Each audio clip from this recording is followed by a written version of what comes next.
네, 김정은은 이번 노동당 대회를 계기로 김일성, 김정일에 이어서 이른바 유일 영도 체계를 공식 선언하고 장기 집권의 기틀을 마련할 것으로 전망되고 있습니다. 전문가와 함께 분석해 보도록 하겠습니다.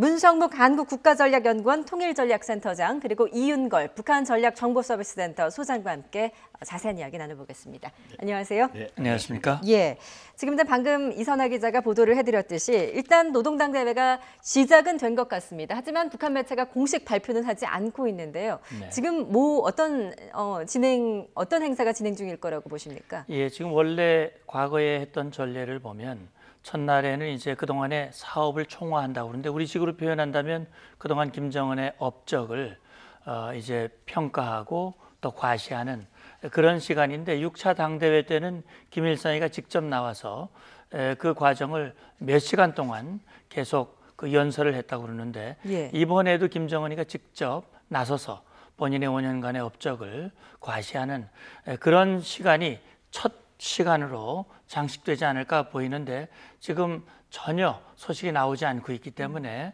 그대로 되고 있는지 어쩐지는 좀 두고 봐야 될 것 같습니다. 업적을 치하는 내용을 한다면 이걸 좀 외부 세계에 공개하는 게 수순일 텐데 이렇게 비공개로 하는 건 좀 이례적인 것 아닙니까? 어떻게 보십니까?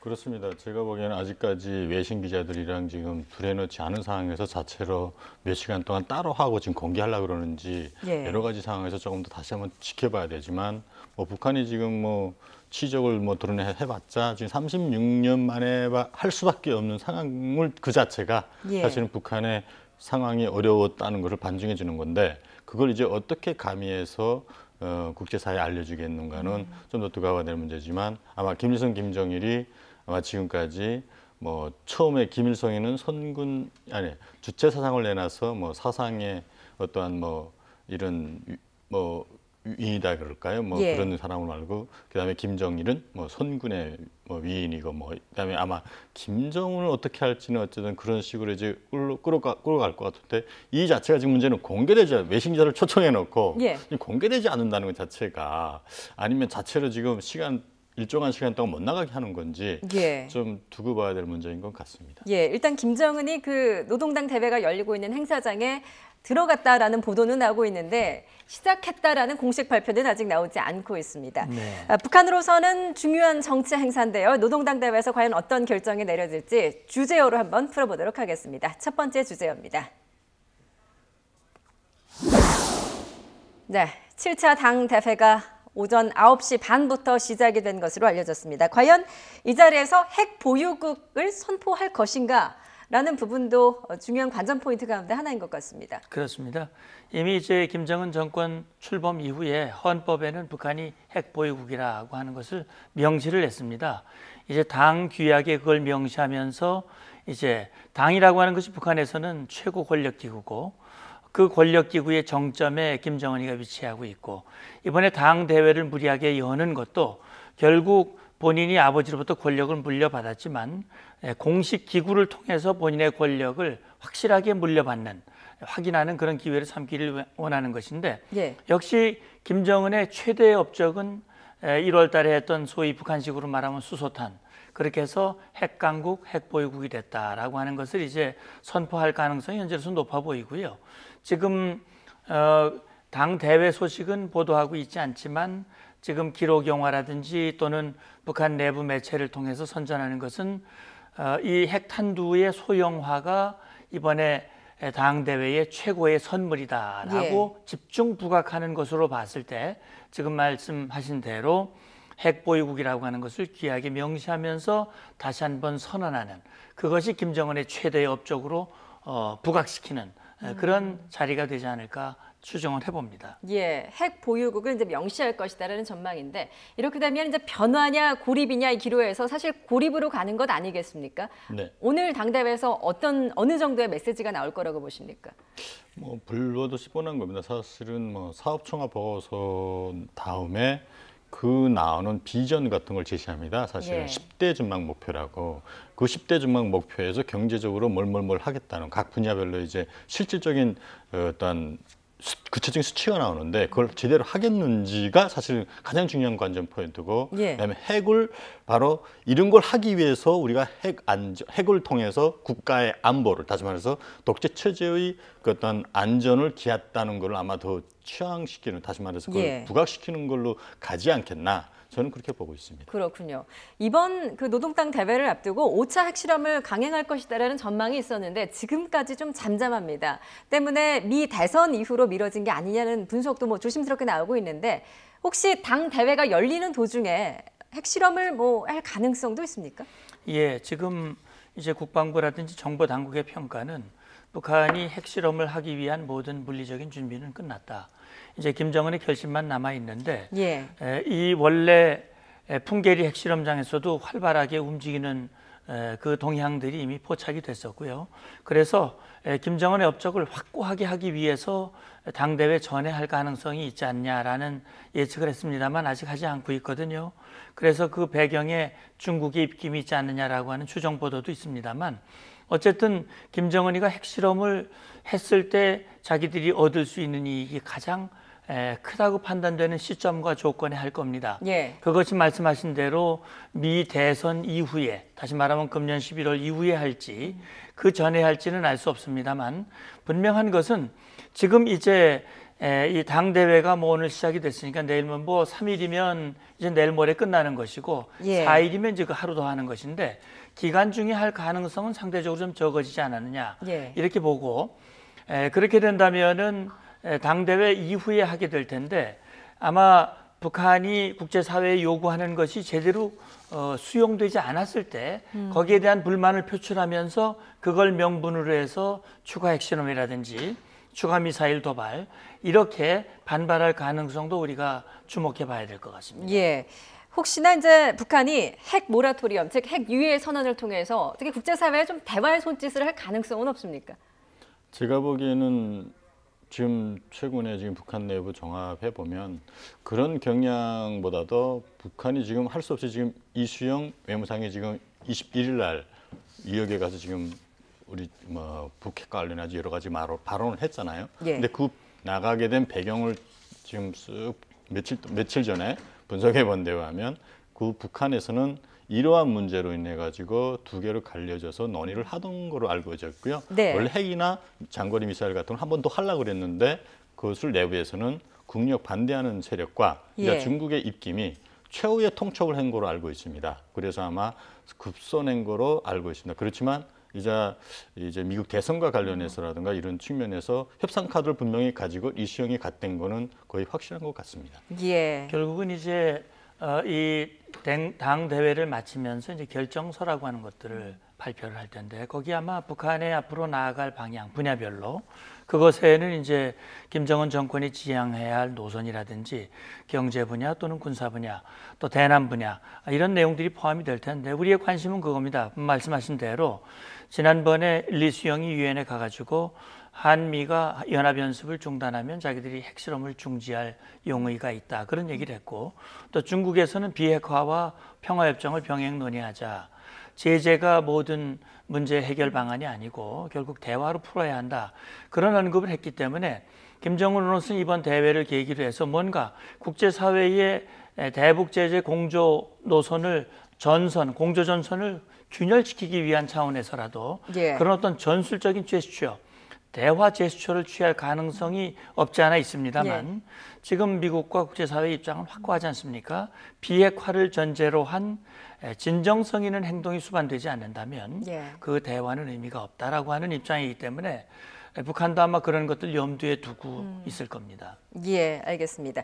지금 이제 주요 외신들이 북한의 7차 노동당 대회가 개막했다는 소식을 속속 전하고 있는데요. 뭐 영국 BBC를 비롯해서 AFP 통신이 북한이 수십 년 만에 처음으로 당 대회를 열었다, 개막했다라고 일단 전하고 있습니다.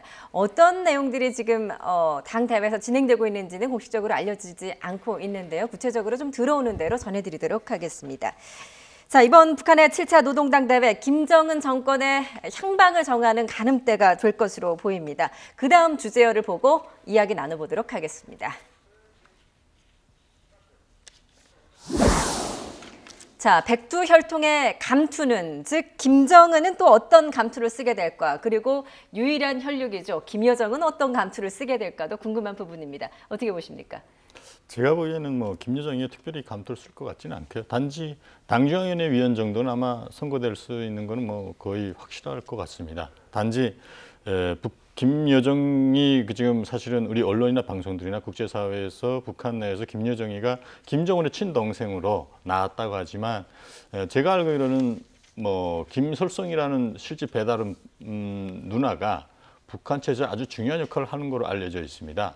그런 측면에서 김설성이 나오지 않을 거는 분명한 사실이고 김여정이 어느 정도까지 차지하는 거가 중요하지 않고 예. 보다 중요하게는 김정은이 어떠한 비전을 제시하는 거가 사실은 가장 중요한 건데 예. 여정이가 만약 나온다고 해서 특별한 의미를 부여할 거는 사실은 저는 개인적으로 없다고 보는 것이 더 옳지 않는가. 물론 다른 학자들이나 전문가들은 다른 견해를 가지고 있겠지만 예. 제가 최근에 파악한 데하면 거의 저는 개인적으로 기정사실로 봅니다. 예. 이제 김정은의 직책이 이제 관심이잖아요. 그런데 북한이 그동안 최고 지도자로서 이 간주되었던 그 직책이 주석이 있고 총비서가 있고 국방위원장이 있는데 주석은 할아버지 김일성 목이 됐거든요. 영원한 주석이란 말이죠. 네. 그다음에 또 김정은이가 또 효심을 발휘해가지고 아버지에게 총비서와 국방위원장 자리를 영원한 자리로 이렇게 모셔놨어요. 예. 지금 그 자리를 다시 뺏어다가 자기가 그 자리에 앉으면 결국 그 효심이 다시 원위치 아닌 것 돼버리기 같아요. 때문에 그 자리로 다시 가기에는 현실적으로 어렵지 않겠느냐라고 예. 보고 그렇다면 새로운 직책을 만들 것인가 아니면 북한에서 대외적으로 국가 원수의 직책을 상징하는 상임위원회, 상임위원장이죠. 그러니까 최고인민회의 상임위원장이라고 하는 직책을 맡을 것인가 또는 당 중앙위원회 위원장이 된 걸 과거의 제도를 폐지했지만 그걸 다시 부활시켜서 그 위원장 자리에 들어갈 것인가 하는 문제는 사실 아무런 이 확신을 할 수 없습니다만 네. 사실 그 자리는 그렇게 의미가 없습니다. 어. 그게 뭐 1위원장이 됐든 1비서가 됐든 이미 김정은은 북한에서 최고의 위치에 있기 때문에 예. 우리가 관심의 대상은 되지만 어떤 직책을 갖는다고 해서 그것이 김정은의 위상을 다르게 하는 것은 분명히 아니다. 저는 그렇게 봅니다. 근데 또 김정은 그 자신의 입장으로서는 자신의 어떤 뭐 상징적인 의미랄까요? 그런 거를 좀 내세우기 위해서는 어떤 감투를 또 쓰려고 하지는 않을까요? 어떻게 보십니까? 뭐 그런 측면도 없지 않아 있겠지만 예. 지금 상황에서 북한자 문성 박사님께서 말한 것처럼 김정은이 그런 거에서는 집착할 것 같지는 않습니다. 아, 단지 그렇습니까? 제가 예. 보기에는 오히려 지난 시기에는 좀 사업 청와나 이제 여러 가지 시간이 좀 길었는데 올해 예. 김정은의 스타일이나 여러 가지 최근의 변화를 보면 좀 대회 기간이 좀 축소될 것 같고 대신 예. 그 주변에서 이제 뭐 환영 행사나 이런 것들에 대해서는 아마 좀 더 부각되지 않을까 이런 측면에 아마 다시 한 번 더 봐야 되지 않을까 하는 생각이 듭니다. 예, 두 분의 의견은 이제 뭐 김일성 주석이나 김정일 총비서처럼 뭐 어떤 감투를 쓰는 것은 김정은에게 현재로선 별로 중요하지 않다. 그것보다는 어떤 비전을 이 자리에서 제시할 것인가 가장 중요하다. 이런 말씀이시군요. 한 가지 관심은 이제 공화국 영웅이라고 하는 칭호가 있습니다. 예.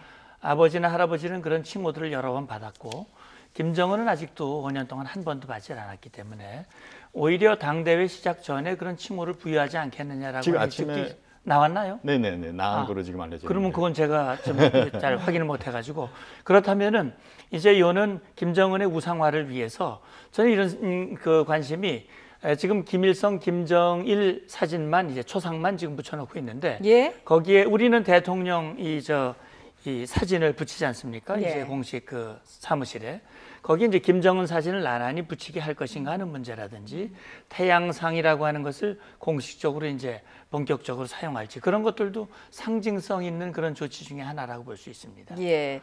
이게 이제 1980년 이후로 36년 만에 처음으로 열리는 행사다 보니까 참 여러 가지 전망들은 있지만 실제로 뭐 어떤 것들을 할지는 좀 모호한 것 같습니다. 지금까지는 뭐 가령 실내 들어서 알곡 생량 생산을 80년 당시 6차 대회에서는 1,000만 톤 나갔다 그랬거든요. 예. 근데 북한이 지금 1,000만 톤이 아니라 그 절반인 500만 톤만 해도 먹고 사는데 이렇게 굶주리지 않을 상황이에요. 예. 근데 실질적으로 북한의 그 어떤 경지 면적이 한 200만 정도로 본다면 농경지가 그중에서 나와서 못해도 한 톤, 두 톤씩만 평균 생산해도 1,000만 톤이 되는 건데 예. 못 나온다는 소리거든요. 그렇다면 여러 가지 시스템적인 문제가 있는데 예. 이걸 어떻게 바꿔서 실질적인 북한 주민들이 먹고 사는 문제를 북한의 소위 인민의 당인, 어머니 당이 어떻게 해결해 줄 것인가 이런 측면이 딱 집어서 말했는데 지금까지 그 틀을 계속 가겠는지 안 가겠는지가 참 관심에 주는 대상이라고 생각합니다. 그렇군요. 특히나 이제 북한 주민들 입장에서는 굉장히 관심 있는 부분이 그 부분이 아닐까 싶습니다. 그렇죠. 예. 정력만 해도 1,000억 킬로 아니 1억 킬로와트씩 하겠다 그랬는데 지금 하고 있는 거는 재작년만 해도 한 해에 지금 200만 킬로밖에 못 했습니다. 예. 이거는 뭐 거의 북한의 어떤 경제가 거의 스탑됐다고 상대적으로 보면 스탑됐다고 봐야 되는 정도거든요. 근데 그걸 어떻게 헤쳐나가겠는가, 실질적인 가능성과 타당성인가, 능력을 어떻게 보여주겠는가가 더 중요할 거라고 생각합니다. 알겠습니다. 북한 주민들에 관한 이야기 또 잠시 뒤에 좀 자세히 나눠보도록 하겠습니다. 이번 대회가 이제 5월 6일 열리는 것과 관련해서 그 김정은의 생모죠 고용이와 그 생일이 관련이 있다라는 설이 나오고 있거든요. 어떤 관련성이 있습니까? 글쎄요, 지금 뭐 고용희 원래 이제 김일성도 자기의 부인 김정숙, 특히 김정일 시대에 자기의 어머니를 이제 우상화시켰고 어머니를 최대한 부각시키는 그런 조치를 취했지만 김정은 시대 들어와서 초기에 잠시 고용희를 이렇게 드러내려고 하다가 지금 고용희에 대한 얘기가 안 나오고 있거든요. 예. 지금 이제 말씀하신 대로 이번 대회 이제 오늘이 5월 6일인데 이게 고용희의 그 생일과 관련이 있지 않느냐라고 하는 얘기가 있거든요. 그래서 고용희의 생일이 1952년 6월 26일 또는 53년 6월 16일. 그런데 그걸 음력으로 환산을 하면 5월 6일이 된다라고 하는 설인데 과연 북한은 물론 숫자를 굉장히 중요하게 생각하고 그 하나하나마다 깊은 의미를 나름대로 담고 상징하고는 있습니다만 이것이 정말 고용희의 그것과 연관이 돼 있는지는 저도 확신을 할 수는 없습니다. 예. 제가 보기에는 그런 의미는 좀 너무 넘겨짚는 것 같고요. 제가 처음으로 5월 6일부터 7일 한다는 거를 제가 처음으로 말한 사람입니다, 사실은. 그런 사람으로서는 북한 내에서 이런 날짜를 정하는 것, 그런 것도 상징적인 측면을 부각시키는 건 사실입니다. 그런데 이번에 하는 거는 아마도 토요일 날 일요일 끼워서 해야지만 북한 주민들이 명절처럼 쉴 수 있는 공간도 생기고 그다음에 보다 중요하게는 아마도 농사 기본 들어가기 전에 모내기를 하기 전에 이때밖에 할 수 없는 상황이기 때문에 아마 이렇게 하지 않았을까 하는 생각이 또 듭니다. 알겠습니다. 자, 이번 노동당 대회에서 관전 포인트 또 하나, 북한 권력의 핵심이죠. 중앙위 정치국 상무위원이 어떻게 구성될지도 관심입니다. 다음 주제와 함께 보시겠습니다.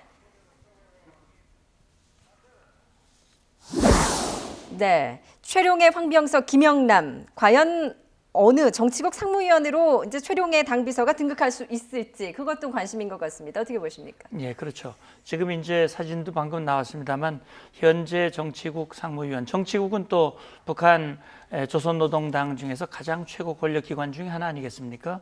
상무위원은 지금 3명이죠. 김정은과 김영남, 그다음에 황병서 3명인데 이제 그 자리에 최룡해가 숫자를 늘려서 들어갈 것인지 아니면 그중에 나이가 많은 김영남을 후퇴시키고 그 자리에 최룡해를 집어넣을지 아니면 제3의 인물이 또 들어갈는지 현재로서는 알 수 없습니다만 최룡해가 그동안 뭐 이 지방으로 좌천이 됐다가 다시 복직을 했고 아직은 그 중심 자리에 복귀를 못했습니다만 이번 계기를 통해서 그런 이 최룡해가 이 자리를 변화할 가능성도 있고 중요한 것은 우리의 관심은 이번에 이제 이번 노동당 대회가 북한의 세대 교체 이런 것이 주 관심사인데 말씀드린 그 김영남이라든지 또 선동비서를 담당하고 있는 김기남이라든지 또 박봉주 총리 또 강석주 이런 대개 나이가 많은 이런 인물들이 얼만큼 유지하고 또 새로운 인물로 교체될 것인가 하는 것도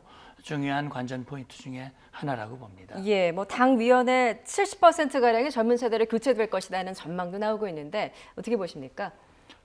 제가 보기에는 아마 이미 당중앙위원회 부부장급 사람들은 이미 60년대로 많이 바뀌었습니다. 현실적으로 잘 알려지지 않았을 뿐이고 그때 따라 나오는 사람들이나 김정은 주위에서 움직이는 그러니까 기본 언론에 공식화되는 사람들이 사실은 김일성, 김정일 때 같이 있었던 사람들 계속 나오지만 이미 실권은 그 사람들이 넘어갔는데 그들이 당중앙위원회 의원 100여 명, 그러니까 120여 명이 있고 당중앙위원회 후보위원 이제 한 100여 명 있는데 그 예. 사이에 얼마나 특히 김씨 가문하고 가까워진 일부 친척들이 있어요.